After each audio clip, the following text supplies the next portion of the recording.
Salam permulaan baru, salam sehat seutuhnya bagi seluruh orang tua dari Sekolah Tunas Bangsa, baik yang di Jakarta maupun yang di Bali. Kita akan belajar kembali tentang kopi. Bukan sembarang kopi tentunya. Bukan kopi luwak, bukan kopi tubruk, tetapi KOPI, khususnya tentang I, yaitu tentang identitas.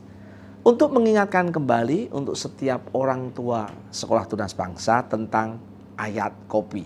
Diambil di dalam Matius 3 ayat 17 dan Matius 17 ayat 5. Demikian firman Tuhan berkata, "Inilah anakku yang kukasih, kepadanya aku berkenan." Di dalam Matius 17 ayat 5 ada tambahnya, "Inilah anakku yang kukasih, kepadanya aku berkenan, dengarkan dia." Dari sinilah kita mengenal atau singkatan tentang KOPI. Inilah anakku berbicara tentang identitas, yang kukasih berbicara kasih tanpa syarat atau berikan rasa aman. Kepadanya aku berkenan berbicara tentang potensi atau afirmasi potensi, dan dengarkan dia berbicara tentang otoritas moral. Hari ini kita akan banyak berbicara tentang identitas. Saya ingin memastikan dalam proses KOPI ini berbicara Bapak mengasihi, memberikan kasih, Bapak membangun otoritas moral, kita sudah berbicara pada pertemuan yang lalu, Bapak mengafirmasi potensi, dan Bapak memberi identitas. Mengapa kita perlu belajar tentang identitas? Survei di keluarga Kristen maupun dengan keluarga non-Kristen ternyata hampir sama. Saya katakan keluarga Kristen dibanding non-Kristen ternyata hampir sama. Bagaimana hampir samanya? Ternyata kalau kita berbicara tentang seks di luar nikah, orang Kristen dan non-Kristen mengalami hal yang sama. Mereka mengatakan itu biasa. Luar biasa sekali. Orang dunia mengajarkan tentang tidak jujur. Itu sesuatu yang biasa. Orang Kristen juga berbicara yang sama. Orang non-Kristen berkata individu atau hidup individu itu biasa. Kristen juga berkata yang sama. Kita berbicara bahwa proses di dunia sama, non-Kristen sama, atau keluarga Kristen sama. Ini menjadi sesuatu yang betul-betul kita perlu perhatikan. Survei tentang anak-anak muda didapatkan bahwa rumah, makan enak, internet, hobi-hobi yang sifatnya wah itu menyenangkan. Membandingkan dengan kehidupan Tuhan Yesus yang mengasihi, melayani, mengampuni, bahkan mati di kayu salib, itu kelihatannya sangat kontradiktif sekali. Hal ini membuat kami mulai berpikir bahwa ini sesuatu yang berbahaya. Inilah yang menjadi dasar kita belajar tentang identitas. Karena terjadi sebuah kebingungan identitas. Pelajaran tentang identitas ini kita akan belajar tentang 3 hal. Yang pertama, mengatasi kebingungan identitas. Yang kedua, kita belajar tentang identitas utama. Yang ketiga, kita akan belajar mengetahui identitas sekunder kita. Bagaimana kita mengatasi tentang kebingungan identitas? Di dunia ini kita mempunyai yang namanya budaya global atau budaya universal. Dan banyak budaya universal atau global ternyata tidak sesuai dengan nilai-nilai kekristenan, nilai-nilai Alkitab. Seks di luar nikah, ya, misalnya tentang hidup tidak jujur sesuatu yang biasa atau jujur itu sulit. Integritas sesuatu yang sulit didapatkan. Nah, untuk itu kita perlu membangun namanya budaya tandingan. Dan budaya tandingan inilah yang kita mau sebut sebagai trendsetter buat kita sebagai orang-orang percaya, sebagai kita orang Kristen. Kita berbicara tentang identitas, sedang membangun tentang identitas yang memberi budaya tandingan kepada dunia. Mengapa terjadi kebingungan identitas? Karena terjadi pemisahan diri. Saya ulang, pemisahan diri. Apa yang disebut pemisahan diri? Saya sesungguhnya, saya sekarang, dan yang saya tampilkan, dan yang saya menurut orang lain itu berbeda. Sehingga terjadi namanya kebingungan. Saya sesungguhnya adalah siapa yang Tuhan mau dalam kehidupan saya. Saya sekarang, inilah yang saya sekarang terlihat. Nah, yang saya tampilkan adalah saya yang ingin orang lain pikir tentang saya. Yang lebih menakutkan adalah saya menurut orang lain adalah yang mereka pikirkan tentang saya. Saya akan memberikan contoh. Saya sesungguhnya adalah seorang guru, atau saya sebut lebih spesifik adalah guru taman kanak-kanak atau playgroup. Ya, karena saya punya beban atau punya saatnya interest, passion kepada anak-anak. Tetapi saya sekarang, saya ternyata menjadi dosen di sebuah universitas yang cukup terkenal. Karena apa? Karena guru hari-hari ini kurang dihargai. Apalagi guru-guru di sekolah swasta yang mungkin sekolah swasta yang nasional biasa, yang bukan SPK. Karena tentunya pas situasi gaji. Yang saya tampilkan adalah sekarang saya sebagai dosen di sekolah terkenal dengan yang zaman now.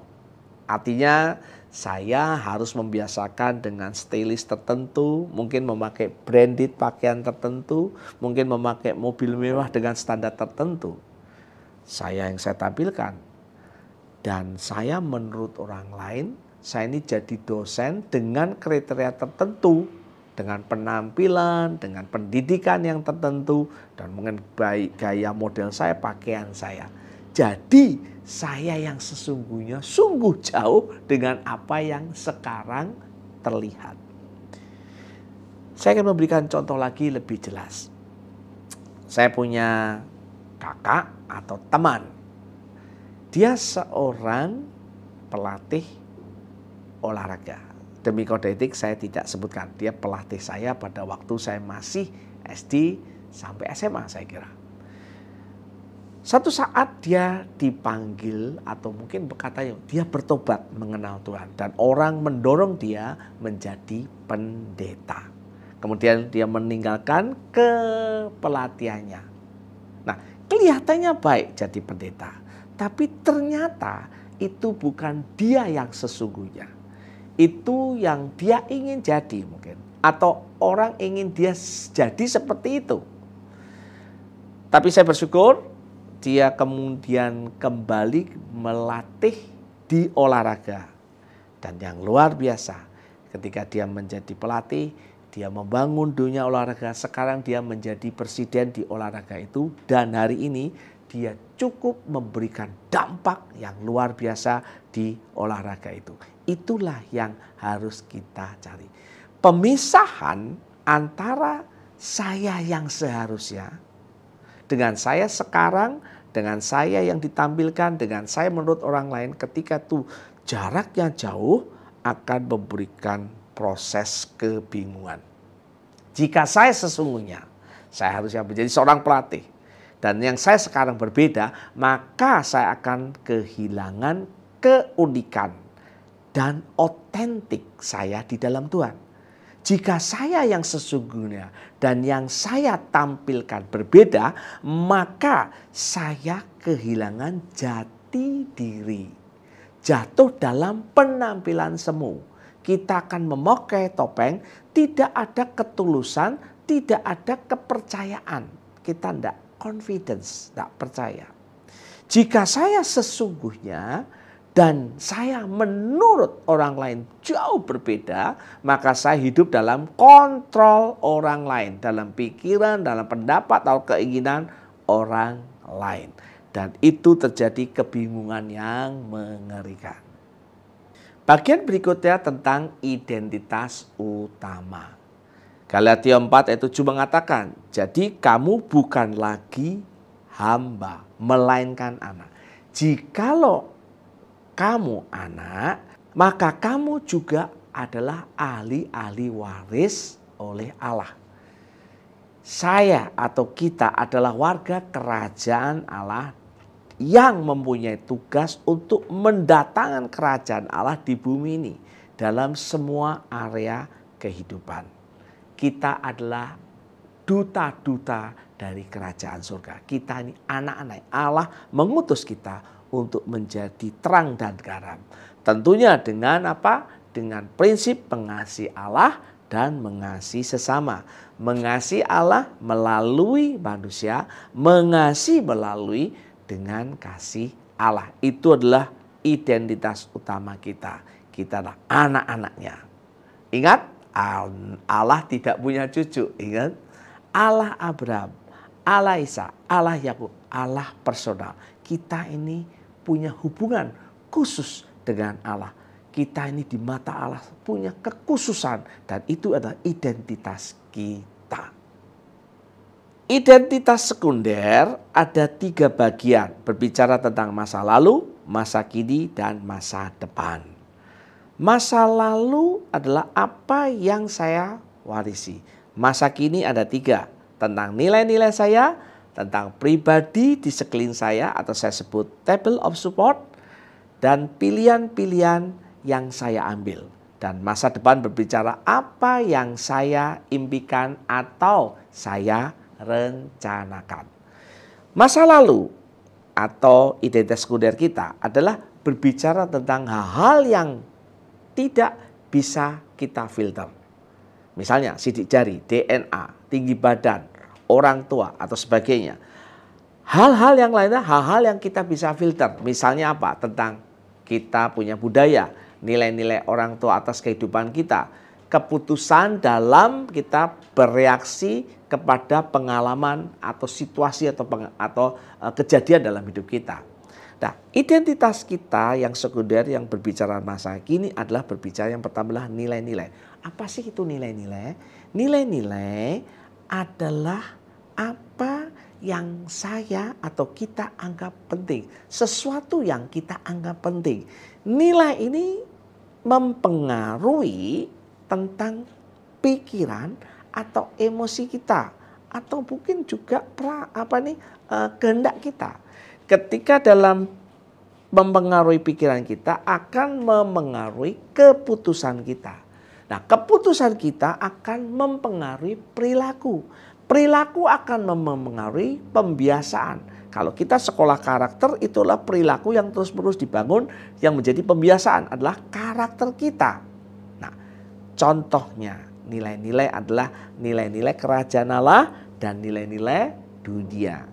Nilai-nilai kerajaan Allah itu bicara tentang bagaimana Alkitab adalah kebenaran yang mutlak. Alkitab adalah pedoman hidup kita. Orang berkata, oh Alkitab itu hanya sebagian kebenaran. Ya, nilai-nilai dunia mengajarkan bahwa hidup itu individual. Alkitab mengajarkan hidup itulah komunal. Kita melayani, kita mengampuni. Itu nilai-nilai Alkitab. Dunia membenci, bersaing, berkompetisi, dan sebagainya. Itu nilai-nilai. Nilai-nilai ini juga kata lainnya bisa menjadi karakter. Misalnya tentang empati, tentang self-control, penguasaan diri. Berbicara tentang kerendahan hati, bicara tentang tanggung jawab, bicara tentang ketaatan, bicara tentang persahabatan, dan sebagainya. Itulah nilai. Di dalam prakteknya, saya dengan keluarga saya memilih 5 nilai yang kita sepakati dengan Eliana, Besalia, dan Elizabeth. Pertama, bahwa firman Tuhan adalah kebenaran mutlak. Nilai kami yang pertama di keluarga kami. Keterbukaan, integritas. Yang ketiga, keempat, keluarga itu penting. Dan setiap kita terlibat di dalam melayani. Nilai adalah sebagian identitas sekunder masa kini. Yang lainnya adalah meja dukungan. Di dalam buku Dunia Membutuhkan Bapa, The World Needs a Father, dan semua ini kita ambil dari proses buku ini, berbicara ada 10 orang mempengaruhi dalam kehidupan kita. Di dalam meja dukungan. Yang pertama saya sebut adalah mentor. ya, atau pemurid. Ada beberapa orang menyebut Bapak, silahkan. Orang yang menjadi life coach atau pengajar seluruh kehidupan kita secara keseluruhan. Yang disebut mentee adalah orang yang kita bimbing di dalam keseluruhan hidupnya. Yang ketiga disebut pelatih, orang yang melatih kita di dalam kecakapan tertentu. Misalnya saya ingin berlatih tenis, punya coach tenis, itu disebut pelatih atau coach, punya training atau yang kita latih. Kita latih seseorang dengan keahlian khusus. Kita juga punya yang namanya pahlawan, ya, orang yang kita ingin tiru hidupnya, misalnya Mother Teresa, ya, seperti Nelson Mandela. Kita juga punya yang namanya anggota keluarga yang dekat yang kita bisa ngobrol, itu disebut meja dukungan atau table of support bagian. Ada lagi yang disebut dengan lingkaran dalam, inner circle, teman-teman yang kita bisa berbicara terbuka. Orang sebut peer, orang sebut apa? Di dalam konteks Apollo hafuta misalnya. Validator, orang yang melanjutkan kehidupan kita untuk mencapai visi. Nah, ada 10 itu bingung Pak. Boleh nggak diringkas? Boleh. Kalau saya boleh meringkas, ada prinsip salib. Gampang ya. Pemuritan, pembapaan, itu prinsipnya biasanya salib. Yang ke atas namanya bapak atau mentor. Yang ke bawah namanya anak atau disebut mentee. Yang di samping kita sebut teman atau sahabat atau peer. Pastikan kita punya mentor, pastikan kita membangun hidup kita punya peer, dan di dalam peer kita punya yang namanya anak. Kita ada satu pribadi yang kita perlu perhatikan. Di dalam proses masa kini, selain nilai ada meja dukungan, ada yang namanya pilihan yang saya ambil. Ingat, kita dibangun bukan hanya masalah kerohanian saja. Ada proses yang lainnya, ada proses fisik, ada proses intelektual, ada proses emosi, sosial, dan ada proses lingkungan atau environment kita. Kita kalau hanya dibangun secara rohani saja, kita nanti jadi agamawi, bukan menjadi spiritual. Kita mesti menjaga hidup kita dengan intelektual kita, sosial kita. Kita mesti berinteraksi dengan masyarakat. Kita mesti punya intelektual, kita menjaga emosi kita. Nah, kita mesti ingat bahwa setiap kehidupan kita aspeknya banyak. Nah, kita membantu orang-orang di sekitar kita sebagai ayah, membantu istri, membantu anak-anak, membangun emosi intelektual, membangun kestabilan terhadap lingkungannya, membangun kita berinteraksi dengan lingkungan. Yang berikut adalah disebut identitas sekunder masa depan. Apa sih artinya? Artinya setiap kita berbicara mengetahui tentang panggilan khusus dari setiap kehidupan kita. Jadi ingat tentang ajaran otoritas moral, tentang pernyataan misi.